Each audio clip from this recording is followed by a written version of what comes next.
এই ডিজিটাল যুগে আমাদের দেশের যে অর্থনীতির সাইজ, আমার জিডিপি, আমার ট্যাক্সের যে সাইজ, এই সাইজ মাথায় রেখে আসলে আমি প্রায় 17-18 লক্ষ মানুষ পোষার দরকার আছে কিনা, তাহলে ডিজিটালাইজড হলো কিনা দেশকে।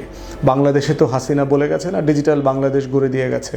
তো ডিজিটাল বাংলাদেশ হওয়ার আগে বাংলাদেশে সরকারি চাকরিজীবী ছিল 6-7 লক্ষ, 8 লক্ষের মতো, যদি আউটসোর্সিং মানে মানে প্রাইভেট অথবা টেম্পোরারি রিক্রুটমেন্টগুলোকে ধরেন। সেইটা এখন 17-18 লক্ষে চলে গেছে। টেকনিক্যালি হওয়ার কথা ছিল কি, ডিজিটাইজেশন হলে আপনার রিক্রুটমেন্ট তো ছোটো হয়ে যাওয়ার কথা ছিল, আপনার লোকবল তো কমে যাওয়ার কথা ছিল, কারণ দক্ষ যোগ্য জনবল কাজ করবে। অতএব সেই জায়গায় রাষ্ট্রের বাজেট যদি সেভ করতে হয়, আপনার যদি ব্যয় কমাতে হয়, বাজেটের সবচেয়ে বড় খরচের জায়গা হচ্ছে এই রাষ্ট্রের কর্মকর্তা কর্মচারীদের বেতন। প্রায় 18-19 লক্ষ মানুষের বেতন ভাতা বোনাস পেনশন এগুলো ম্যানেজ করতে একটা বিশাল অঙ্ক, প্রায় 1 লক্ষ কোটি টাকা চলে যায়।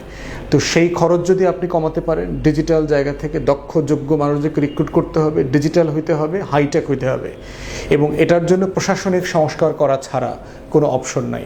আমাদের আমলাতন্ত্র খুবই পিছিয়ে আছে। আমলাতন্ত্র কন্টিনিউয়াসলি রাজনীতিকরণ করতে গিয়ে যেটা হয়েছে, এখানে পেশাদারিত্ব একদম জিরো হয়ে গেছে, এবং দক্ষ যোগ্য লোকগুলো যারা আছে, যারা দল করেন না, যারা তদবির করেন না, রাজনৈতিক অফিসে তাদেরকে তেল মারেন না, তাদেরকে ডাম্পিং করে রাখা হচ্ছে।